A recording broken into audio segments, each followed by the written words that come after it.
Hi guys, welcome to BBR reviews. మన Bell Peppers మీడియాలో movie reviews, specially English movie reviews చెప్పుకోక చాలా రోజులైంది. ఇవాళ మార్వెల్ వాళ్ళది new Captain America the new world. అంటే న్యూ కెప్టెన్ అమెరికా ఎందుకు అంటున్నా అంటే శామ్ విల్సన్ తర్వాత, అంటే స్టీవ్ రాజ్ తర్వాత శామ్ విల్సన్ ఎవరైతే ఫాల్కన్ ఉన్నారో, ఫాల్కన్ కెప్టెన్ అమెరికా అయినటువంటిది ఒక వెబ్ సిరీస్ వచ్చింది. వెబ్ సిరీస్ చూసిన వాళ్ళకి ఈ సినిమా చాలా బాగా అర్థమవుతుంది. అయితే దీనికన్నా ముందు మనం కొంత విజ్ఞాన ప్రదర్శన ఎంతో కొంత ఉంటుంది కాబట్టి మన రివ్యూలో ప్రాక్టికల్గా మాట్లాడుకుంటే, మార్వెల్ సినిమాలన్నీ కూడా ఈ మధ్య బాగా బిస్కెట్ అవుతున్నాయి, ఎస్పెషల్లీ ఫ్రాంచైజీలు.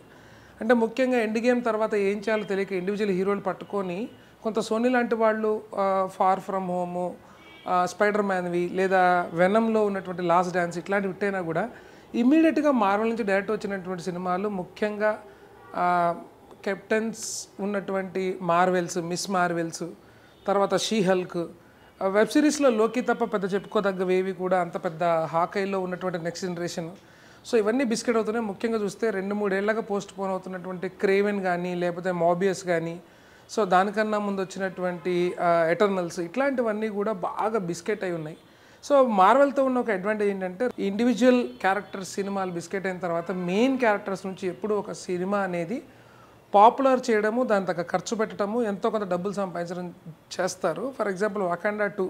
సో బ్లాక్ ప్యాంథర్ లేకపోయినా కూడా వకాండా నేపథ్యాన్ని వీళ్ళు చూపించినటువంటి విధానం, ఆ స్టోరీ, స్క్రీన్ ప్లే, అట్లనే డాక్టర్ స్ట్రేంజ్ ఉన్న దాంట్లో మల్టీవర్స్ని తీసుకురావటం, తర్వాత స్పైడర్ మ్యాన్ సినిమాలో డాక్టర్ వర్స్ని కూడా మిక్స్ చేయటం, సో ఇలాంటివి చేశారు. సో ఈ ఫాల్కన్ అనేది ఇంట్రెస్టింగ్. ఎందుకు అంటే, ఒక 3 years బ్యాక్ టామ్ హార్డీ ఏదైతే స్పైడర్ మ్యాన్ యొక్క దీని గురించి చెప్తూ ఉన్నప్పుడు, నీకు ఇండివిజువల్ సినిమా లేదు కదా అని ఒక కామెడీ చేస్తాడనమాట. ఎవరిని? ఫాల్కన్ని. సో ఫాల్కన్ శామ్ విలియన్స్ ఎవరైతే ఉన్నారో ఫాల్కన్ కామెడీ చేస్తే దాని మీద ఒక వెబ్ సిరీస్ చేశారు. వెబ్ సిరీస్లో స్టీవ్ రాయర్స్ వెళ్తూ కెప్టెన్ అమెరికా షీల్డ్ని మన ఫాల్కన్కి ఇవ్వడము, ఫాల్కన్ వింటర్ సోల్జర్ సపోర్ట్ తోటి వెబ్ సిరీస్ చూస్తే మీకు అర్థమవుతుంది. ఎందుకంటే వెబ్ సిరీస్ స్పెసిఫిక్గా చెప్తానంటే, ఆ వెబ్ సిరీస్లో ఉన్నటువంటి క్యారెక్టర్లే ఈ సినిమాలో స్టార్టింగ్ ఉంటాయి. సో స్పాయిలర్ అలర్ట్స్లో చాలామందికి ఇందులో రెడ్ హల్క్ మెయిన్ విలన్గా మనకు అవతారం చూపిస్తూ ఉంటాడు. అయితే ఈ సినిమా నేపథ్యంలో మనకి మిస్టర్ ప్రెసిడెంట్ ఎవరైతే ఉన్నారో, అంటే మంచి ఆర్టిస్ట్, ఇంతకుముందు ఇండియానా జోన్స్ ఇట్లాంటి సినిమాల్లో మెయిన్ సపోర్ట్ చేసినటువంటి పెద్ద హీరో ఎవరైతే ఉన్నారో అతను విలన్గా చేయడం జరిగింది. అతనే రెడ్ హల్క్ అనేది మనకు ట్రైలర్లో తెలిసిపోతుంది. సో స్టోరీలోకి వచ్చినట్టయితే, ఎప్పుడైతే కెప్టెన్ అమెరికా స్టీవ్ రాజర్స్ కింద ప్రపంచం పెద్దవాడైపోతాడు, మొత్తం తన ఇన్ఫినిటీ స్టోన్స్ అన్నీ సేమ్ ప్లేస్ వచ్చిన తర్వాత శామ్ విల్సన్కి షీల్డ్ ఇస్తాడు. ఆ షీల్డ్ ఇచ్చిన తర్వాత నెక్స్ట్ కెప్టెన్ అమెరికా ఎవరు ఒక ఇంట్రెస్టింగ్లో వెబ్ సిరీస్ తర్వాత అయిపోయినటువంటి ఇమీడియట్ టైం లైన్లో ప్రెసిడెంట్గా గెలిచినటువంటి ఇతను కూడా స్టీవ్ రాజర్స్ అంటే కెప్టెన్ అమెరికా నా పక్కన ఉంటే స్టీవ్ రాజర్స్ లాగా దేశభక్తి ఉన్నటువంటి ఫాల్కన్ని ఉండాలి అనుకుంటాడు. అయితే సినిమా ఓపెనింగ్లో ఉన్న ఫాల్కన్కి ఒక జూనియర్ ఫాల్కన్ ఉంటాడు, అతను కూడా రెక్కలు వేసుకుని ఎగురుతూ ఉంటాడు. అయితే ఈ ఫాల్కన్కి కెప్టెన్ అమెరికా షీల్డ్తో పాటుగా వకండా నుంచి వచ్చినటువంటి సపరేట్ టెక్నాలజీ కూడా రావడం అనేది మనం అబ్జర్వ్ చేస్తూ ఉంటాము.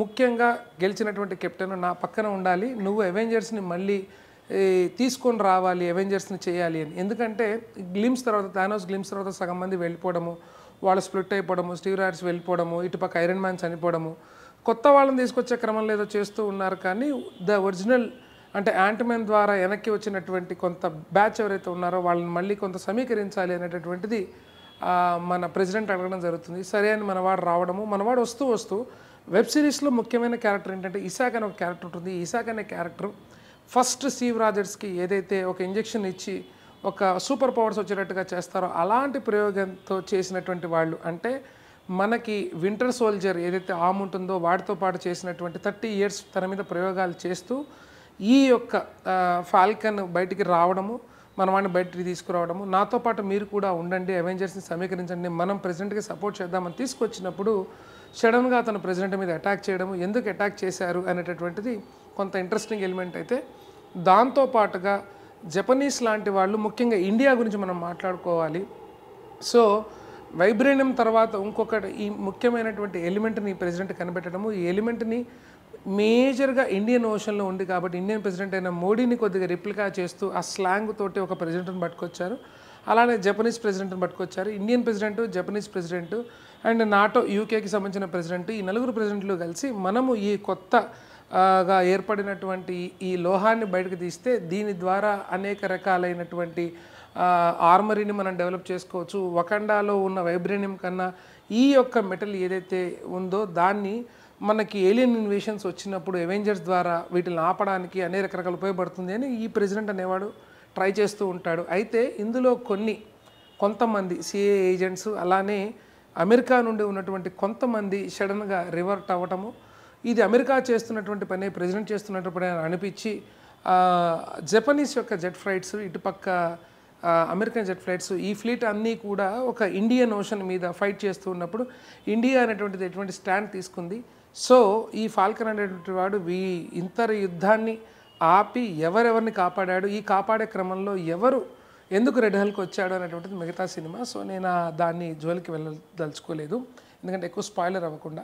అయితే ఇందులో ముఖ్యంగా ఎప్పుడో మర్చిపోయినటువంటి కొన్ని క్యారెక్టర్స్ని పట్టుకొస్తూ ఉంటాడు. అందులో ముఖ్యంగా ఈ ప్రెసిడెంట్ ఎవర్రా నాయన అంటే హల్క్ని వేటాడేటటువంటి మేజర్ ఎవరైతే ఉన్నాడో ఆ మేజరే మారి తన బిడ్డ బ్రెట్టి కోసం నేను మంచివాడిగా మారుతున్నాను, హల్క్ వెనకపడను అనేటటువంటిది ఒక పర్స్పెక్టివ్లో ఉంటాడు. అయితే ఆ మీసాలు తీసి ప్రెసిడెంట్గా చూపించినా కూడా కొంత ఓల్డ్ క్యారెక్టర్ని ఈ కొత్త క్యారెక్టర్ తోటి రెప్లికా చేసే ప్రయత్నం అయితే చేశారు.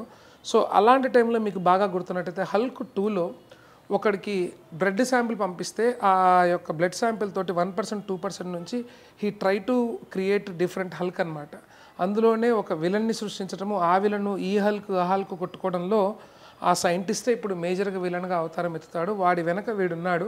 సో ఇతను మనకి బాగా గుర్తున్నట్టయితే మీకు మనకి కెప్టెన్ అమెరికా సివిల్ వార్లో ఏదైతే బకీ అంటే వింటర్ సోల్జర్ ఎవరైతే ఉన్నాడో కొన్ని మాటల ద్వారా ప్రేరితమై తనను మర్చిపోయి వేరే వాళ్ళ మీద అటాక్ చేస్తూ ఉంటాడు. బెస్ట్ ఎగ్జాంపుల్ ఐరన్ మ్యాన్ యొక్క పేరెంట్స్ని కూడా బకీనే చంపుతాడు. సో అలాంటి కొన్ని మాటల ద్వారా కొంతమంది ఏజెంట్స్ ప్రేరేపితమవుతారు.